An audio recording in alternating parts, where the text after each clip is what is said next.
So one thing that I'll tell you, so I did leave the periodic table. Hopefully you brought your handouts because you actually have a periodic table in the unit conversion handout that I gave you. But remember, if you come walking in and you don't have that one with you, always grab one. Just drop it off on your way out. The other thing that I didn't really talk about last time, and I'm just going to put a big plug in here, I have about 12 calculators. There are a whole lot more than 12 of you, okay? So I encourage you to bring your own calculator to class. One, because when you're at home and you need to practice, you're practicing on your own calculator.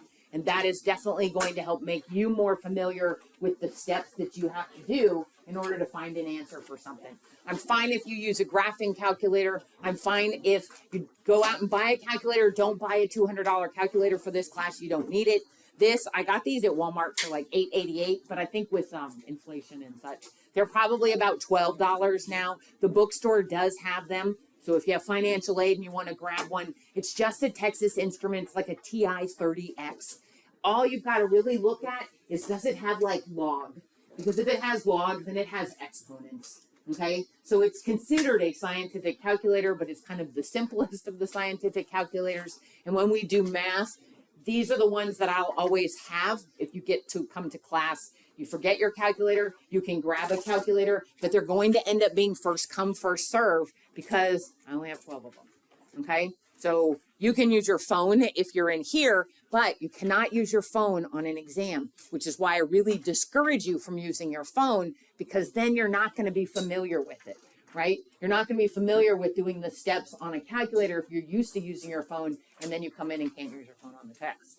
Okay, so I'm just going to encourage you, if you're going to get a calculator, just get the $10 one. That's really all that you need. It doesn't have to be a super fancy one. If you already have a graphing calculator, like throw some extra batteries in your bag, throw the charger in your bag, because sometimes that ends up being an issue for students, but just so that you know. So hopefully, I did send an email about the temperature on Tuesday, so I feel like it's a little bit cooler in here maybe. I don't know. All right, so what did you find? Sorry, back up. Gatorade. What do you think? Gatorade is a mixture. So it's a mixture, right? So remember, mixtures are things where you have more than one substance physically combined. And so you think about what Gatorade is. Okay, Gatorade's mostly water, but has some salts in it, has some sugar in it, has some flavoring, some colorings. But when you look at it, is it homogeneous or heterogeneous? Homo. Yep. So it's homogeneous. So mixtures get defined as homogeneous or heterogeneous. What about chocolate ice cream? It's a mixture. Homogeneous or heterogeneous? Homo. So when you look at it, it's just all brown. Okay, so it's pretty uniform looking. But what about chocolate chip ice cream? Mixture or pure substance? It's a mixture. But now this one is hetero, because you can see the little black chips. So if you can see any parts, pieces, layers in a mixture, then you know it's going to be hetero. Distilled water. So I will tell you, distilled water, if you go to the store, you can actually buy like a gallon of distilled water. Distilled water is water that has been boiled, converted to steam, and then allowed to cool so that it condenses. So when they distill water, you just take tap water and boil it. But when they collect the steam, that leaves any impurities behind. So distilled water, is it a mixture or pure substance? Pure substance. So then it's a compound, because notice the H2O. So seeing the formula, if you see a formula and there's more than one element in the formula, then your odds are very strong that you're going to have a pure substance, and this is a compound. Okay, so pure substances do not get defined as homogeneous or heterogeneous. Pure substances are typically homogeneous, but that's not how they're classified. They are classified by whether they're made up of one element or a combination of more than one element chemically combined. What about tap water? So I gave you a little more information. So tap water has water in it, but it also has chlorine. They use chlorine as a disinfectant to help sanitize the water. It may have salts. Sometimes, especially if you have old pipes, you may actually have like iron that may come off. So sometimes when you turn on your taps, there's a little bit of a color to it. Okay, it can have some metals that are dissolved. So what would you say that is? Mixture. And hopefully it is homogeneous. In August and Wilson, I can remember sometimes when I was like, there's some stuff floating in my water. Only in August, always seemed like maybe the reservoir was getting a little bit low. Things were getting a little rough, but yes. Okay, so go back through, like I said, the dynamic study module that's due Sunday goes through this, does lots of examples with this to help make sure, okay, I got this. Because these are really pretty easy questions on an exam. So you just have to make sure that you can figure out, how do I identify a compound? How do I identify a homogeneous mixture? What do I need to know to be able to pick out which type it actually is? Okay, so periodic table. So if you didn't grab the laminated one, that's fine. On your unit conversions handout, last page of the unit conversions handout has the periodic table. There is a periodic table on the wall. I just find that sometimes, like, depending on your location in the room, sometimes can be like you're looking at it like that. Sometimes people are way over there, like doing the squinty thing, trying to look at them. So that's why I always make sure you will always have a periodic table available to you on an exam. You will always have a periodic table like available in class. I'll always have the little handouts available. So if you don't have your paper version, you can always pick up a laminated one. Okay. So you don't have to memorize the periodic table. What I want you to learn is we want to learn, like, what does it mean? Okay. What is the significance of the way that these elements are placed on the periodic table?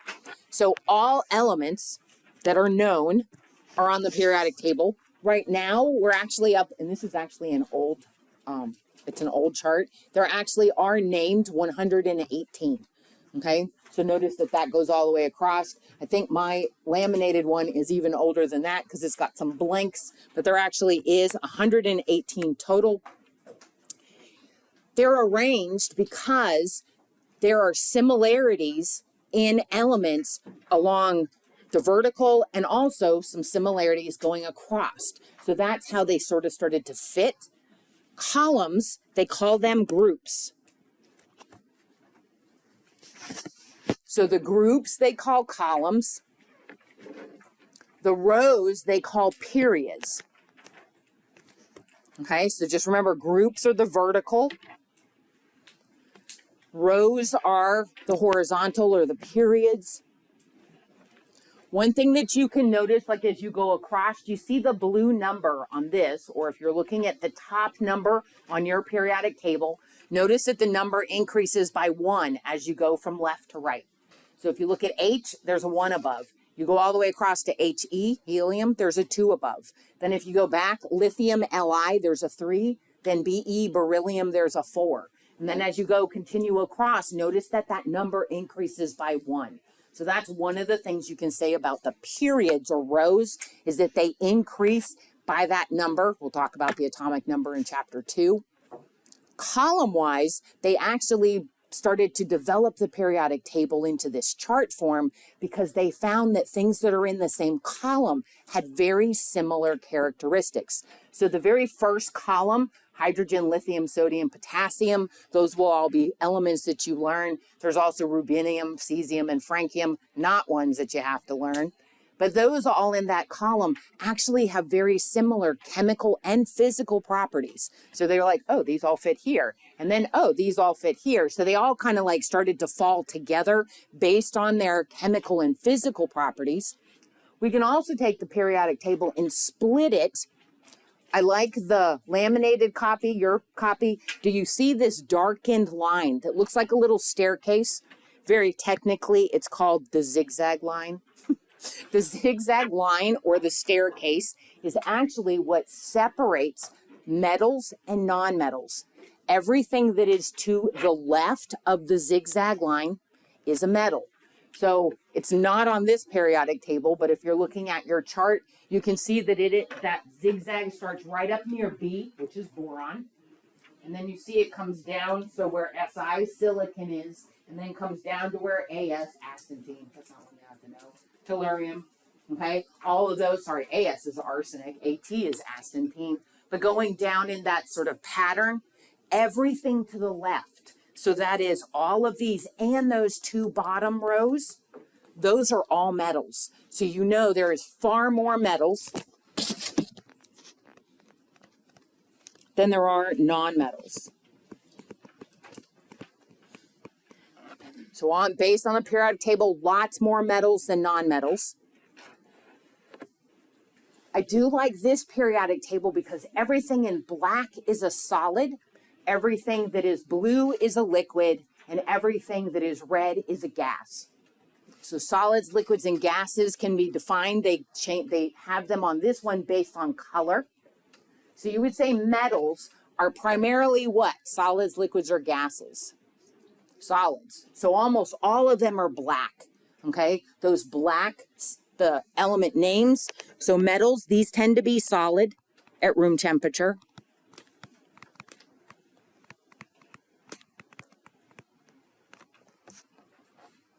Metals also different from non-metals in that a lot of metals you can actually bend them, shape them. So I think of like you think of copper wire, you think of gold, silver, iron. So you can bend them. So they're bendable. You can roll them like into a sheet.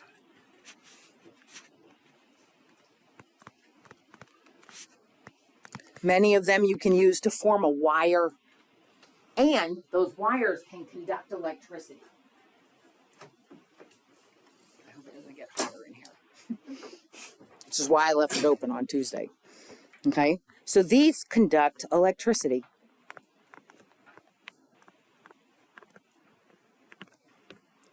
Non-metals, on the other hand, so those, look at your zigzag line, look at the ones that are to the right of the zigzag line. The majority of them are what? Solids, liquids, or gases? Gases. See all the red? Okay? All the red, all that far column, as well as nitrogen, oxygen, fluorine, and chlorine, those were all red. So they tend to be gases at room temperature.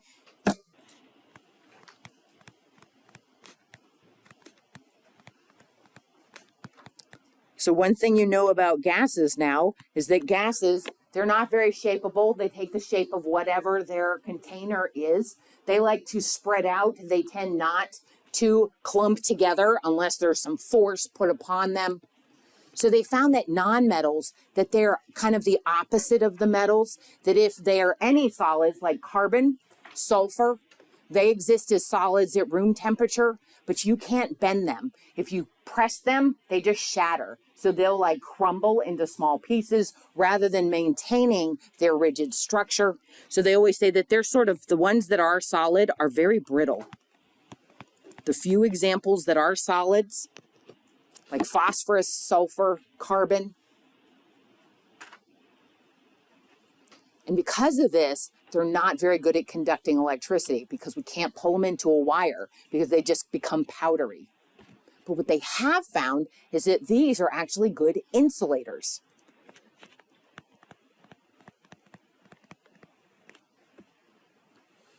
So an insulator means that it'll actually block the transfer of electricity, block the transfer of energy like heat. So non-metals have kind of found a place in terms of importance. So we have things that can conduct electricity and then things that help to block energy transfer. So I think of them as kind of being almost like, they're kind of like opposites of each other. And then the last one. So we don't focus on these. Go ahead. Non-metals is everything to the right of the zigzag line. Use the zigzag line as your sort of mark, okay? Anything to the right is a non-metal, anything to the left is a metal. But the red are metals, okay? The blue, there's only two, so there's a trivia for you.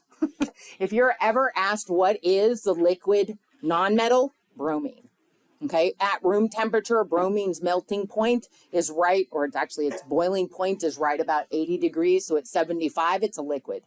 And then the only liquid metal is, what is a metal that flows? What metal? What is that? Mercury. So mercury, which they put in thermometers, it's a metal, but it's the only metal that's a liquid at room temperature. So those are the only two blues that are on there.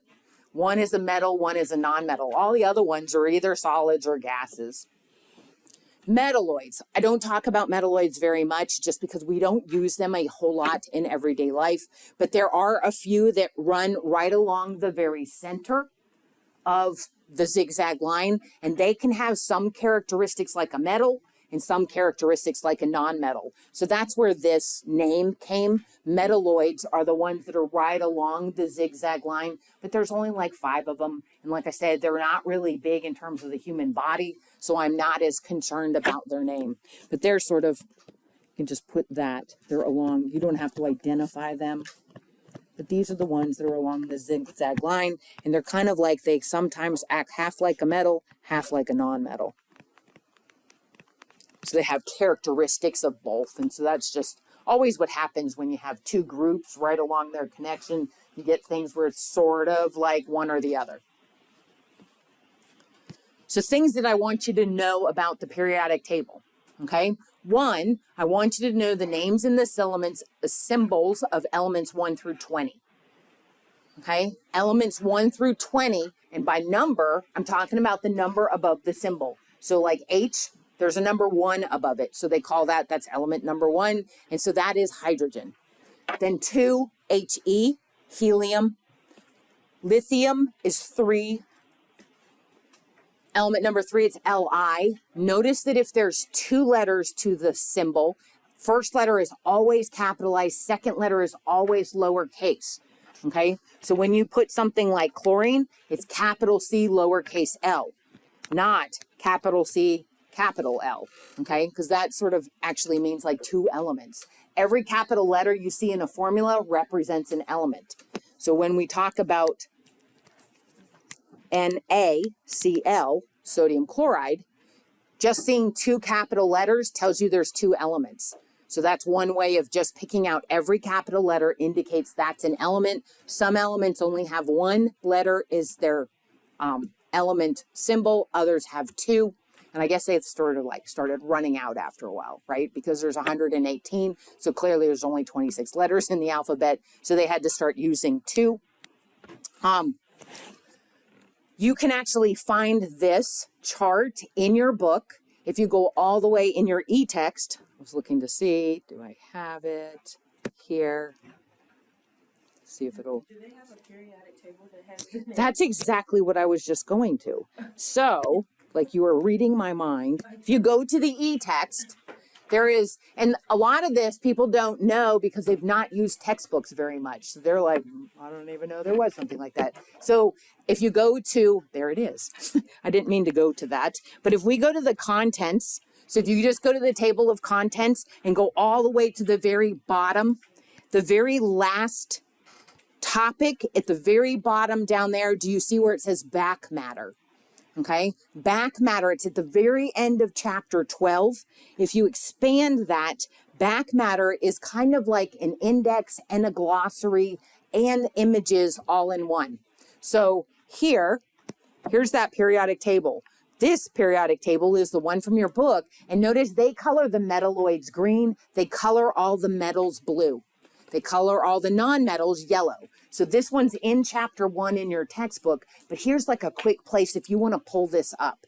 I actually have this saved. It's in your chapter or exam 1 module. So if you're like studying and you're like, I want to see the colored periodic table, you can pull that one up. It's in there as well. It's just a single image so that you can pull it. It just says periodic table from your text versus periodic table, the black and white one that I use. But this one kind of, the colors help to show you where they are. But then the second one, here is the names and the symbols. Okay, so if you find like, oh, good, now I know I can spell them right, right? Make sure that you can get that. If you had a textbook, this is on the inside cover, but this one, so this is where they put it in here. You do not have to memorize all of them, okay? But you could go through and like make a note. Anything that's 1 through 20, you need to know, right? So you've got like calcium is 20, boron is 5, beryllium is 4. So anything that's numbers 1 through 20, you know that you need to know. And this can give you the correct spellings for them. Okay, so it's in the e-text, go all the way down. You got to go to table of contents, go all the way down to what they call back matter. It's basically like kind of like an index glossary and images. And then in there, you should be able to find it. So you'll find this image there. You can also look at it on your PowerPoint as well. So in addition to 1 through 20, I've got 10 more. Okay, so all you've got to learn are these 30. Any others that we talk about, like we're actually going to talk about, like uranium, plutonium, I don't expect you to know their names and symbols. I would give them to you, okay? So I would tell you on an exam, I was like, uranium, symbol U, so that you could find it on the periodic table. I would give you the name and the symbol. The only ones I want you to remember are these 30, numbers 1 through 20. So the first 20 on the periodic table, and then going down this side, chromium, which is CR, capital C. And so if you've got your paper one, you could kind of like just underline them or put a little star or something like that as you go down through. And I actually did these ones in order so that you can tell. So chromium is CR, iron is FE. So you're like, why isn't it I? It's not I because I is iodine. So they started running out of letters type of thing in terms of these names. So they went to a lot of elements actually have Latin or Greek names. That is the reason why their symbols are what they are. So iron, the Latin for iron is ferrous or ferric. So that's where Fe comes from. Same thing with sodium. Sodium is natrium in Latin. So that's where Na. Potassium is kalium, which is a capital K. So that's why it's a capital K. So there's some that are Latin terms. Those are the ones that you may have to make like a star. You may have to like kind of go back and practice. A lot of people are familiar with sodium because of like sodium chloride and just seeing Na. But sometimes people like mix up. They think potassium is P. Well, potassium is phosphorus. So there are a couple that kind of commonly get sort of backwards. Cobalt is CO. But copper is Cu because the Latin for copper is cupric or cuprous. So Cu is its term. So that one's a little weird. Zinc, Zn, bromine, Br. Silver is Ag. Gold is Au. And interestingly, if you look at where silver and gold are on the periodic table, find it's in the column. What is the other metal that's with it? Gold, silver, and copper. They're considered the precious metals. Gold, silver, and copper, way back when they first started extracting metals out of the earth, these were considered precious. These were sort of like only people that had money had these types of things. And so they actually ended up, because of their characteristics, they ended up on the periodic table right in alignment. So remember, things vertically have similar properties. Hg, I add as well, because where have you seen Hg? So thermometers, or you have mercury in thermometers, but they talk about mmHg. That is what? Where have you seen mmHg as a unit? Millimeters of mercury is used in blood pressure. Okay, so I add mercury in because it is a term, a symbol that you'll see. And then I didn't fit iodine because it was way down at the bottom. So the last of the 10 is iodine, which is I. So some of these vertical columns, I said, have special names, like the one that's here. They sometimes call these the precious metals because you make jewelry out of them. They were kind of considered sort of things that only wealthy people had, gold, silver, and copper. But here's one as a great example for how vertical groups can have similar properties. So chlorine, where have you seen chlorine? Like where in your life do you come in contact with chlorine?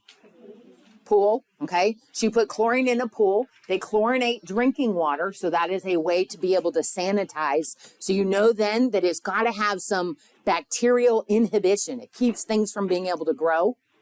What about iodine? For what? Yes. So if you have surgery, they do this surgical scrub. Okay. And so then like that entire appendage ends up looking orange. All the wrappings they take off, everything's all orangey. Why? Because it has the same thing. So it is an antiseptic. They're in the same column. Does anybody have a hot tub? Hot tubs commonly, they'll actually use bromine tablets. So you can put the bromine tablets in like this little float that you leave in the hot tub, and that acts just like chlorine. They're all in the same column. So what do you think about fluorine? What's a guess? Do you think it's going to have the same property? Yeah. And you could use fluorine as an antiseptic, but fluorine is very reactive. We'll talk about fluorine a little bit, and it's one little special property. So it just likes other electrons way too much. So it's a little too reactive, and they tend not to use it just because it would like age your pool liner really fast. It would like begin to cause your plastic to change. So it's not used as much, but it still has that antiseptic property. So the halogens is what they're called. And the halogens as a group are known to have antiseptic, antibacterial characteristics. What is ATE? What is which one? The AT one? So AT is astatine. But remember, like, it's a green one. So it's kind of going to have like a weird. So fluorine, chlorine, bromine, iodine, all considered the halogens. And so those vertically tend to have similar properties. So several of these elements and all the ones that I gave you to learn out of the 30, some of them are found in the body. The big ones are here in yellow, okay? And I mentioned them last time.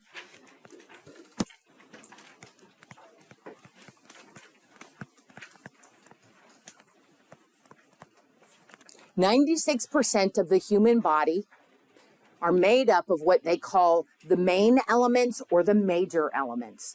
Major just because they're the big ones. They are,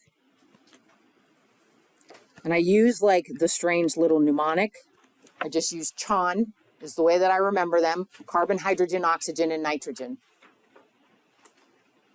These four are really what build carbohydrates, proteins, lipids, nucleic acids, all of the molecules that make up the bulk of you. They're really the big ones. So only 4% of the elements in your body are not carbon, hydrogen, oxygen, and nitrogen. Out of that 4%, there are 7 that make up about 3.9%. They're listed here. They call these, they call these the main elements, CHM. They call these the minor elements. There are 7. They're the ones that are in orange. Na, which is sodium. Mg, which is magnesium. P, which is not potassium. Phosphorus. S is sulfur. Cl, chlorine. K, potassium. And then Ca. Ca is calcium. Okay, so those 7 make up 3.9% of the elements that you find in the body. These exist almost, other than the 2 in the middle, most of these exist as like your salts, right? When they say that your sodium level's low or your sodium's high, if you have a patient with hypo or hyperkalemia, okay, talking about potassium. So you can have higher or lower values of it, can cause issues. Most of these are like your salts. We will talk about salts and how they form ionic compounds and how those relate to functioning in the body. So that means that out of this 118, we really only have 11 that make up 99.9% of you. It's a pretty small number. I always thought it would be a whole lot more. Like I always thought, well, it's got to be like 50, 60, if there's 118 out there. But no, only about 11, 99.9% of you. So there are what they call these micronutrients. Micronutrients, I've always called them trace elements. That's where my AMP comes in. Trace elements are just found in very, very small concentrations. Some of them are listed here. This is actually not all of them. But some of them, like Fe. So what do we say Fe is?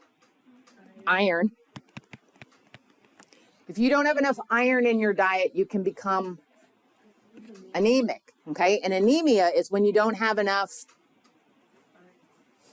well, not enough iron can cause anemia, and anemia by definition is when you have low numbers of red blood cells, okay? So iron specifically is used by red blood cells. So you don't find iron in skin cells. You don't find iron in hair cells. There's trace elements typically are found in very specific parts of the body.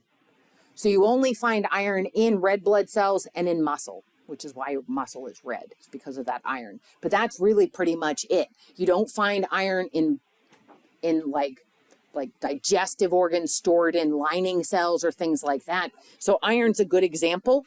Another one would be that's extremely specific is I, which is iodine.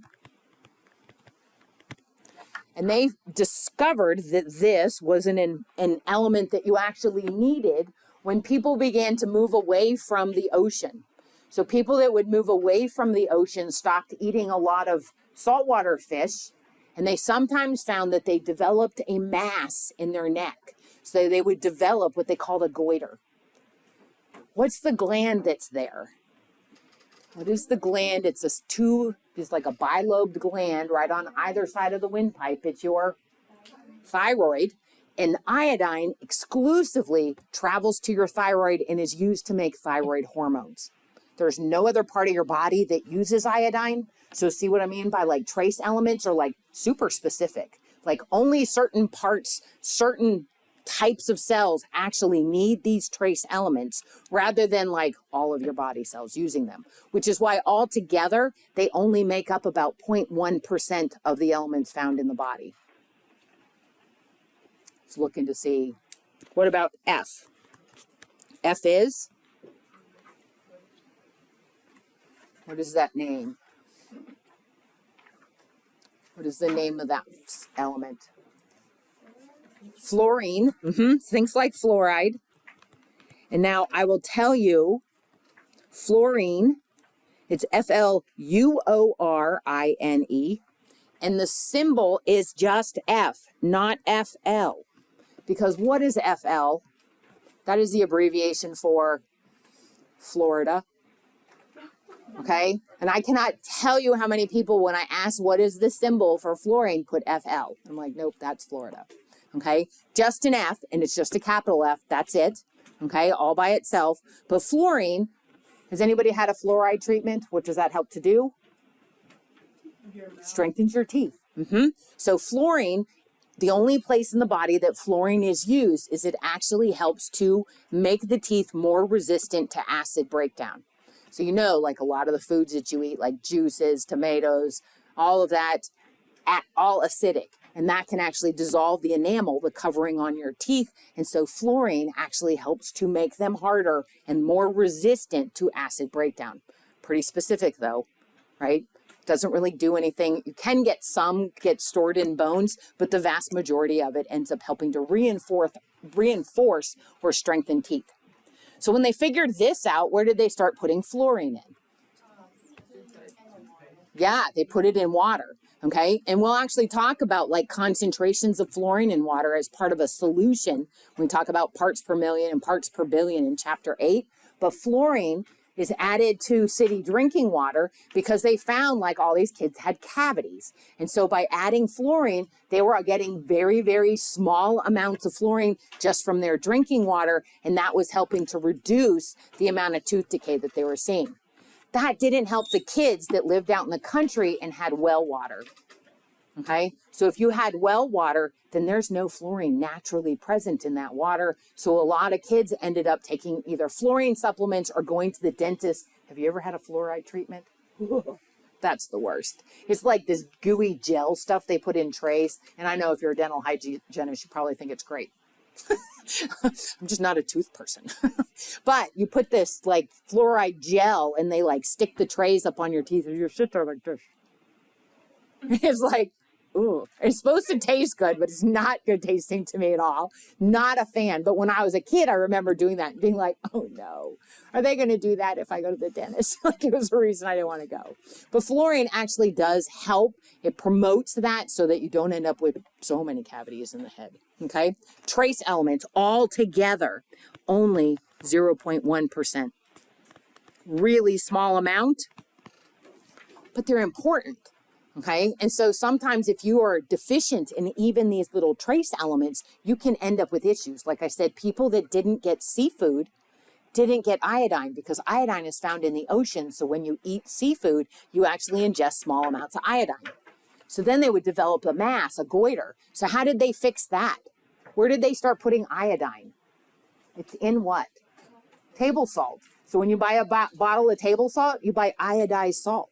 And so that fixed the problem. People that live like in Kansas, they don't necessarily eat a lot of fresh ocean fish. And so instead, they use iodized salt, and that's their iodine supplement.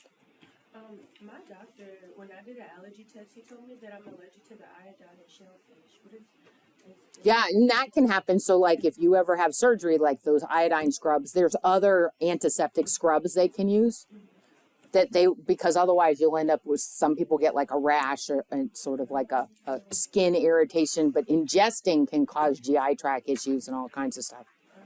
People that are really allergic to shellfish can have like hypovolemic shock, like can actually need to have epinephrine, like it can get bad. Yeah, that's how.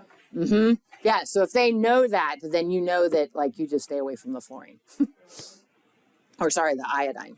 Okay, so we talked about states of matter. We did this in the last one, and I really wanted to cover it because I think it's a good example of like thinking about matter, things that have mass and take up space, and how they can have different sort of arrangements. We've also talked a little bit about how substances can change. Substances can have one appearance and then they might change and have another appearance. But if it's just a physical change, then that means that you can change the substance back. And so a great example looking at solids, liquids, and gases, if you take a solid like a piece of ice and you let it sit out in the room, it'll melt and become liquid. Okay? So that is a physical change. So changing the state, solid to liquid, liquid to gas, gas to liquid, vice versa. So any of those transformations. So if you melt things, so if you melt, you boil, you freeze, all of those good examples of physical changes because I could make the substance back. Same thing when I told you about the aluminum foil. I was like, you could take aluminum foil, I could tear it in half. It's still aluminum, right? I could tear those in half, still aluminum. I could tear them and so that then I had little teeny tiny confetti pieces of aluminum. Ugh. Okay, so, but that would still be aluminum. It wouldn't change into something else. I could, in theory, like melt it, roll it all back together and make it back into the foil. Okay, that sounds like a lot of work, but I could, in theory, do it. So if I cut something, so if you cut or you chop, like cutting wood is still wood. If you buy like a log of wood or if you buy like wood chips, still wood, right? So it's still wood. It's just changes the appearance. Those are physical changes. So remember, like physical change, the substance looks different, but it's still the same thing. Chemical changes, though, are when the substance undergoes a chemical reaction and it's not the same substance anymore. So good example is what happens when you burn charcoal. So you pile up your charcoal, you throw some lighter fluid on there, throw down the match, huge big ball of fire comes up, okay? Then you're like, perfect, you walk away, come back, and now it's all ashy. But there's a lot of heat coming off of it. As it burns, what happens to the size of the charcoal? It starts getting smaller and smaller, okay? So you start to notice that there's less of it. And that heat that's given off, so when you see things like heat, flame, those are good examples. If you see bubbles,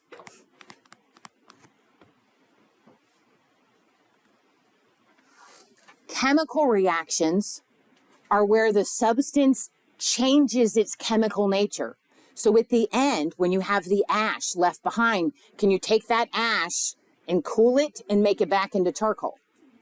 No.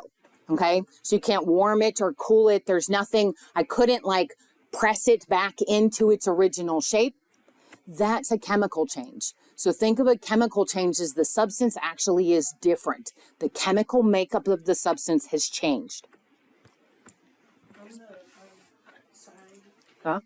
on the PowerPoint we did, it had a question about chemical change, and it was like hair dyeing blonde, but it's still hair. It's still hair, but now can you make the color like by cooling the hair, warming the hair, cutting the hair? Can you make the color come back? I see what you're saying. Yeah. So like if you bleach the hair, the color's not going to come back in a couple of days. It'll have to grow. Once it grows back out, you'll see the hair because the hair follicles make the pigment. But the part that you bleached is chemically changed. Okay. So in this charcoal, when they talk about a chemical reaction, a couple of things that you always see. In a chemical reaction, you always see an arrow. So notice there's this arrow, and the arrow actually separates what you start with what you end up with. So the things that are on the left are your starting materials or your reactants. So their common name is it's called the reactants. Things that are on the right side of the arrow, that's what you end up with. Those are the products. So in this one, charcoal, which is really carbon, charcoal is going to be our like little silver ball. And so carbon is pressed into the little briquettes. When you light them, that charcoal begins to combine with oxygen. So the oxygen is in the air surrounding the charcoal. When that happens, the carbon and the oxygen combine and make carbon dioxide. There is a lot of heat that is released, right? That's the flame.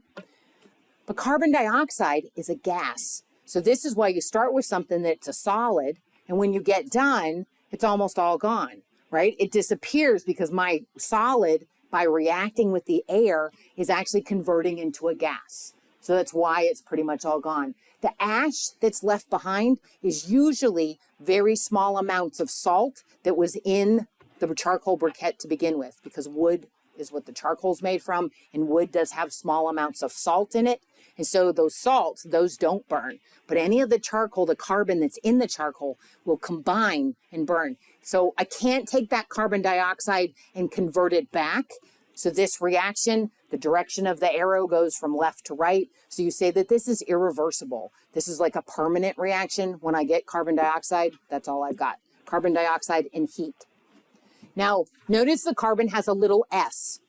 That little s in parentheses, sometimes they do it like a funny little italics as well. Don't let that throw you. The little s just tells you it's a solid. It's telling you the state of that substance. So carbon as a solid plus oxygen, which is G, that is a gas. So oxygen is a gas. When they combine, they make carbon dioxide, which is also a gas. Okay, so that when you see those things in parentheses, it's just telling you what the state of it is. One other that you might see, sometimes they'll have H2O and it'll have an L. So that is water as a liquid. And then sometimes they have NaCl and they'll have AQ. So that just means it's aqueous. So that means that that salt is dissolved in water. So that means that it's just a liquid, because they add, a lot of times you have to add water to get things to be able to come together. So if you have two rocks, they're not going to react, but if you can dissolve them both in water, now those substances can come together in an aqueous solution. So if you see AQ, don't let that throw you either.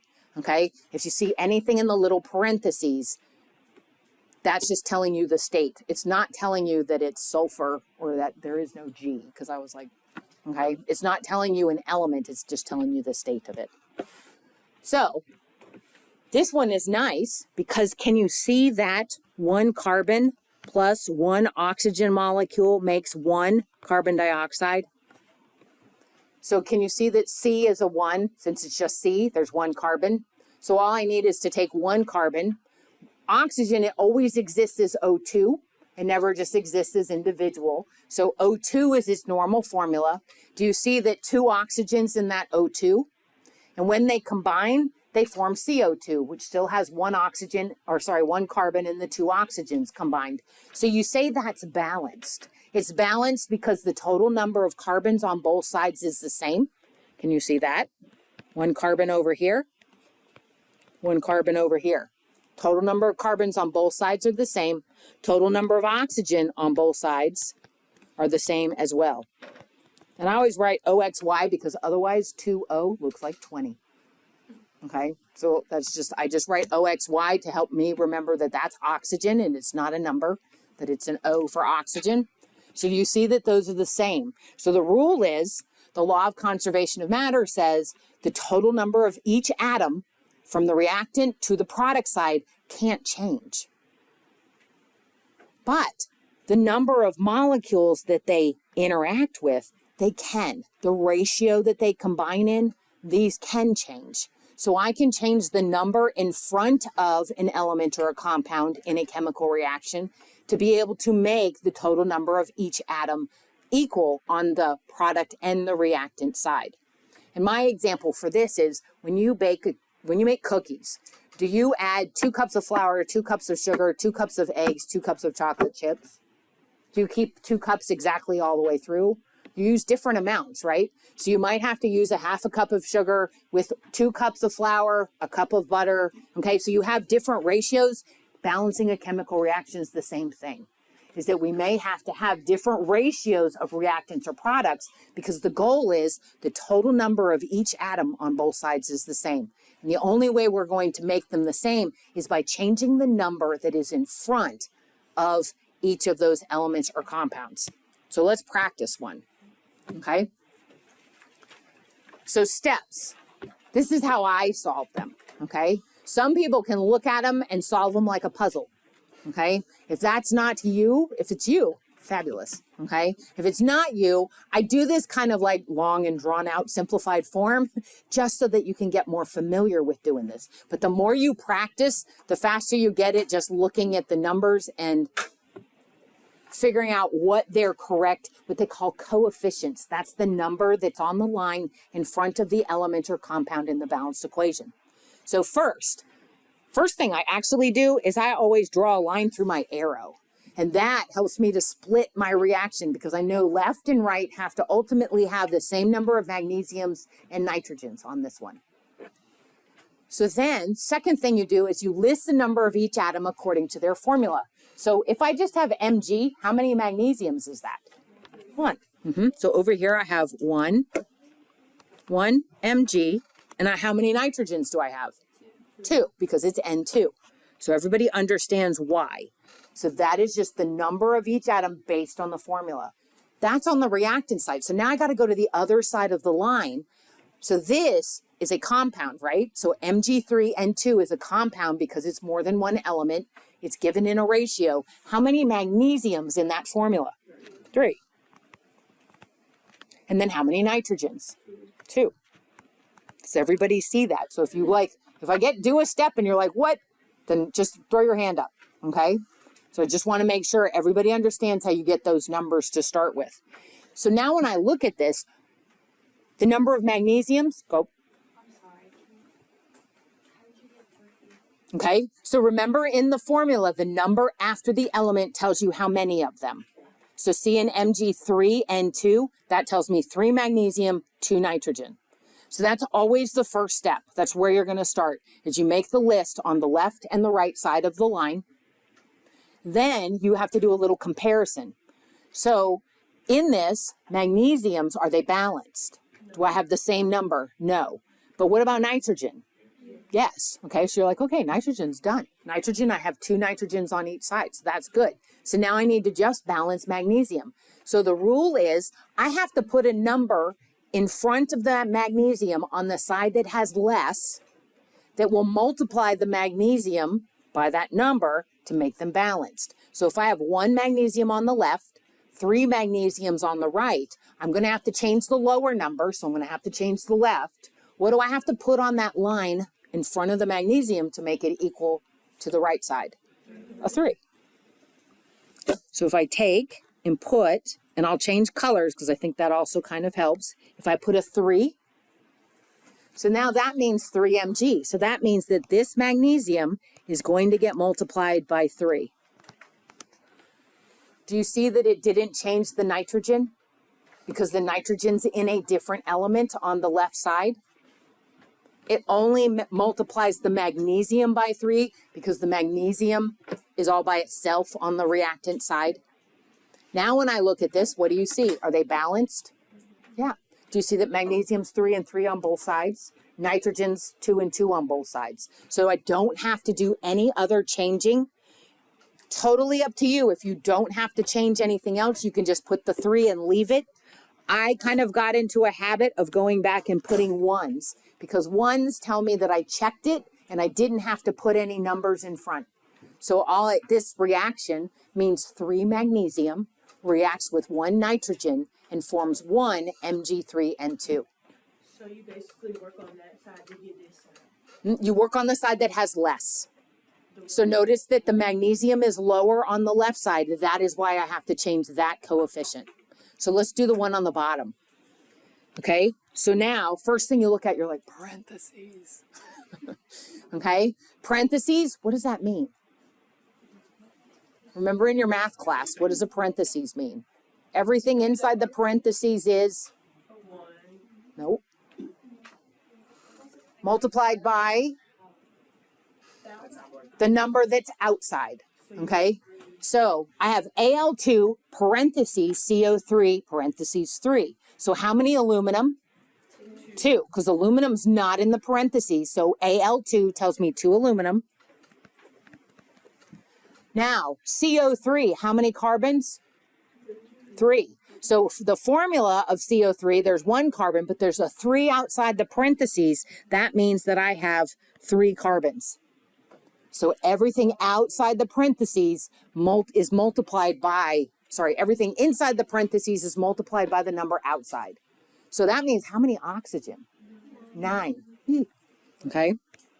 So 9, and I put oxy. That's because the 3 is besides the oxygen, so you put that. Yeah, so CO3 would be 3 oxygens, but there's a 3 outside, so 3 times 3 is the reason I have 9. Everybody got that? Okay, so now see if you can do the product side. No parentheses, so you're good. List them. Don't put the ones together. Like, see how there's oxygen in 2 molecules on the product side? List them separate. Just go through and list each one.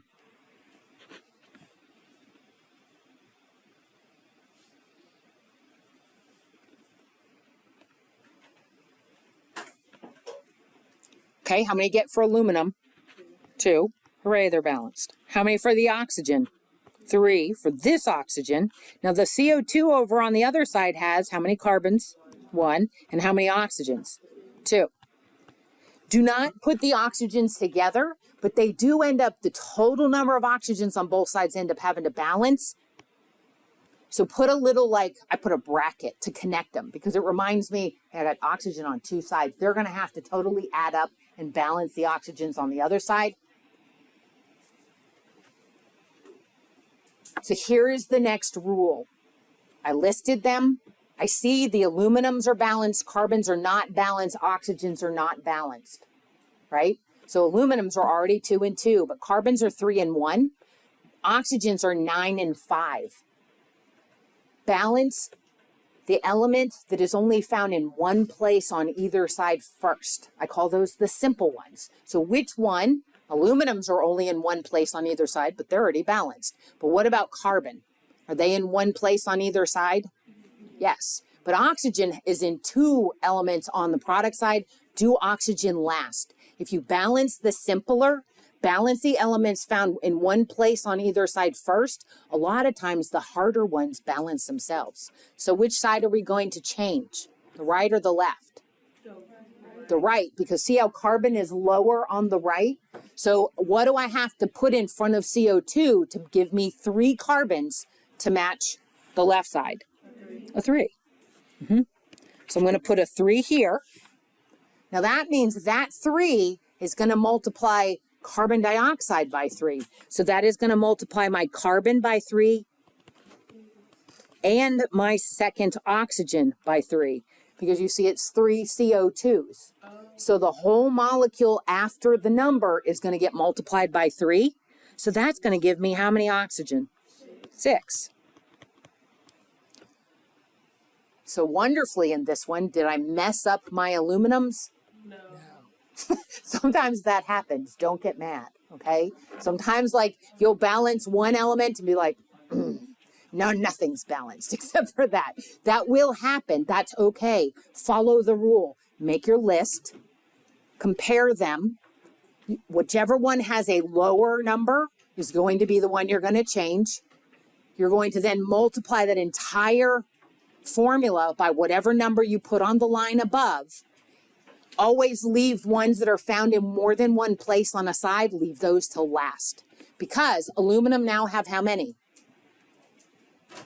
How many aluminums on both sides?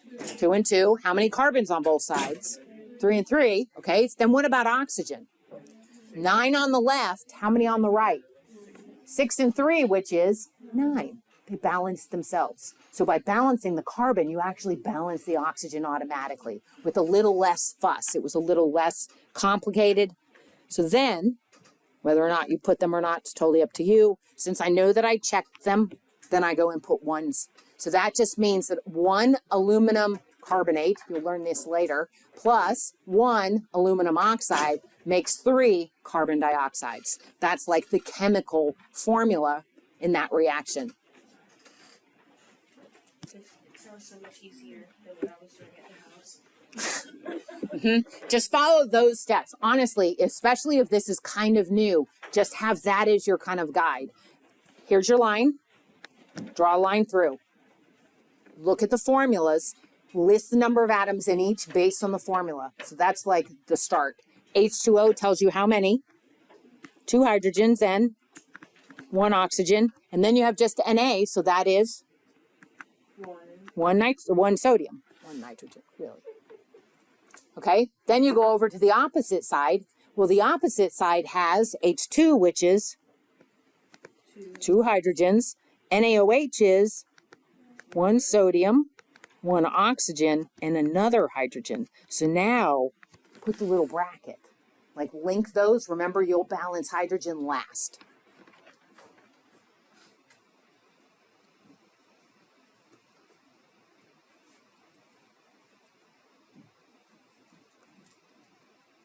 So look at the hydrogens last. So find the ones that are found all but just 1 on each side. So first one you look at is Na, 1 sodium on the left, 1 sodium on the right. Right. Okay. Then you look at oxygen. There is 1 oxygen on the left and 1 on the right. Boo. So that just leaves you with hydrogen. When you look at hydrogen, you see there's 2 hydrogens on the left, 3 hydrogens on the right. So that's when you sit and start scratching your head. Okay. So hydrogen on the left, there's 2. So I know whatever my ratio is, I'm always going to have an even number because this is either going to be a 2, a 4, a 6. No matter if I change H2O, it's always going to give me an even number of hydrogens. So if I can make an even number of hydrogens on the right side, then I know I can balance my hydrogens. Does that make sense? Okay. So on the left side, which of those molecules has an odd number of hydrogens? To the right side? Which of them? Does hydrogen H2 or NaOH? Oh, NaOH. So you see NaOH only has 1 hydrogen. If I could make that 2 hydrogens, then I can balance because I'll have 2 even numbers. So how do I make NaOH have an even number of hydrogens? So put a 2. So I'm going to put a 2 up here. That means that Na is going to get doubled, oxygen's going to get doubled, hydrogen's going to get doubled. So I have 2 Na, 2 oxygens, and now I have 2 hydrogens here. So what did I do when I balanced that? Now when you go back and compare, what do you see? None of them are balanced. But do you see that? So now sodium's not balanced, oxygen's not balanced, hydrogen's still not balanced. But by making my 2 sides, my hydrogens, both even numbers, Now I can go back and balance them and they're going to be okay. So that sometimes if you have an odd number and an even number, trying to figure out that balance can be a way to start. So which do you want to fix? I'd go back and fix the singles again. I wouldn't worry about the hydrogens. Go back and fix the sodium. That would be 2. Okay, on which side? On the left. So I need to put a Times 2 times 2. So now my sodiums are balanced. So now I got 2 sodiums and 2 sodiums. And then you would put a 1 in front of the H2O. Okay, so if I put a 1 in front of the H2O, I'd only have 1 oxygen. I need 2 oxygens. Oh. So remember, you're balancing the simpler ones first. I balance the sodium, now balance the oxygen. I have 1 oxygen on the left, 2 oxygens on the right. So what do I need? 1. I have to put a 2. So if I put a 2 here, then what? Oh, I see. Oh, okay. Okay, so now that's going to double the number of hydrogens and double the number of oxygens. Remember, whatever you put on the line is going to multiply whatever's in that formula by that number. So this is going to give me 4 hydrogens, and it's going to give me 2 oxygens. Do you see now your sodiums are balanced, 2 and 2. Oxygens are balanced, 2 and 2. Now, you balance the hydrogens, and what do you see? How many on the left? 4. How many on the right total? 4. So it's done. So that means that that hydrogen doesn't have anything, so it just ends up being a 1. Okay? So you do have to kind of play with them. You do have to kind of like go back and forth, but follow those steps that I showed you. Draw the line. Make the list of the elements based on their formula. Pick the simplest elements to balance first. So when you look at this one, it's like, oh, good grief. Right? It's got like aluminum, sulfur, oxygen, hydrogen. There's a lot going on this formula. Don't let that throw you. Just make the list. How many aluminum? 2. How many sulfur? 3. How many oxygen? 12. I know. So people look at this and they're like, I can't do this one. It's too much. There's too many. No, just make the list. Then I go over to water. Water has 2 hydrogens, 1 oxygen. Right? So I just made the list. Do I have any found in 2 places on the left? Yeah, I have oxygens. So then just kind of put the little bracket so that you remember their total number has to be the same on both sides. Then going over to the right, how many aluminum? 1 Al. OH3, how many oxygen? 3 oxygen. And how many hydrogen? And then going over to H2SO4, how many hydrogen? Oop, that's sorry. This is oxy. This is H. Sulfur, 1. And finally, 4 oxygens is the end. Now look at this one. Do you see on the right side, I have oxygen in 2 places and hydrogen in 2 places. Don't try to do those first. First one I want to balance is I want to balance aluminums. I want to balance sulfurs. Okay? Because they're only found in 1 place on either side.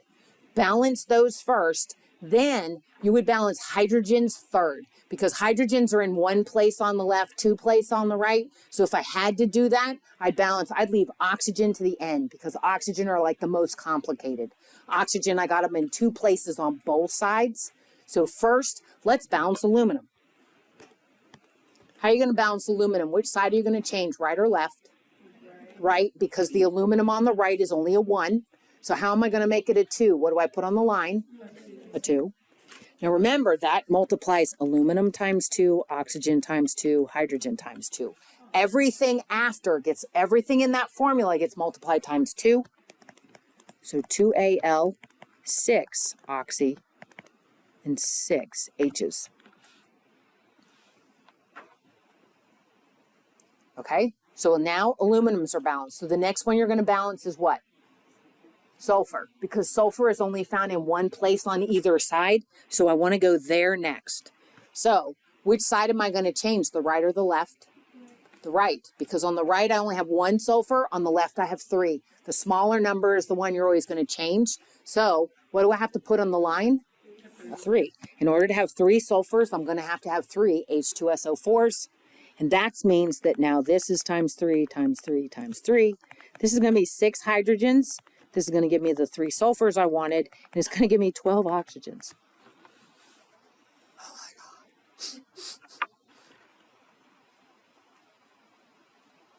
my God. So now aluminums, always go back and check your simple ones. Did I mess up aluminums? No, they're good. 2 aluminums on both sides. Everyone agree? 3 sulfurs on both sides. Everybody agree? Okay, so now I want you to count hydrogens because hydrogens in one place on the left, 2 places on the right, but that's still simpler than the oxygen. So how many hydrogens on the left? How many hydrogens on the left? 2. Over on the left side, remember? Left. So over on the left side, I was like, there, that's left, okay? So left, I have just 2. See it right here. Over on the right side, how many do I have total? 12. So do you see that I have 12 hydrogens over here? So to have 12 hydrogens on the reactant side, what do I have to put on the line? A 6. Okay, 2 hydrogens on the left. Do you see that? But it says 12. No, that's 12 oxy. Hydrogens. Yep, I'm looking at hydrogens. 2 hydrogens here. Now, because these are bracketed, I have to count these. You don't count these original numbers. I have to count the numbers after adding those coefficients. So I have a total of 12 hydrogens on the product side. I have 2 on the reactant side. So what am I going to need to put in front of H2O? The 6. So that means now times 6 times 6. That gives me how many hydrogen? 12. H. And that gives me how many oxygen? 6. And you're just going to multiply the O that's underneath it because it was together. Because it's H2O. So everything after the 6 has to get multiplied times 6. Okay, whatever you put on the line, that whole formula has to be multiplied by the number you put on that line. Okay, so now add up. Aluminums, are they still okay? 2 and 2? Yeah. Yes. Sulfurs, are they still okay? Yep. Hydrogens are now 12 and 12. Now count your oxygens. How many on the left? 18. 12 and 6 is 18. How many on the right? 18. Score. So this is like a good example. If you balance the simpler ones, those ones that seem like impossible, they will balance themselves. Okay, so oxygen, I have 6 oxygen and 12 oxygen over here. That's where I get my 18 oxygen, and then I have 6 and 12 over here giving me 18. So in front of that very first one, what would I put? A 1, because I didn't have to change it. If you don't have to change it, you can either leave it blank or put a 1. It doesn't mean that's 0, because I have some students, for some reason, they think if they don't put anything, it's a 0. No. If you don't put anything on the line because you didn't need to balance it, it's always a 1. Okay? I gave you in that handout where your periodic table was, second page, 2 pages of balancing equations. Okay? Front and back. So if you're like, I think I got it, start trying these. Okay? The answer key to this is posted in Moodle. So if you go to exam 1 in Moodle, the answer key for the balancing equations is in there so you can check yourself.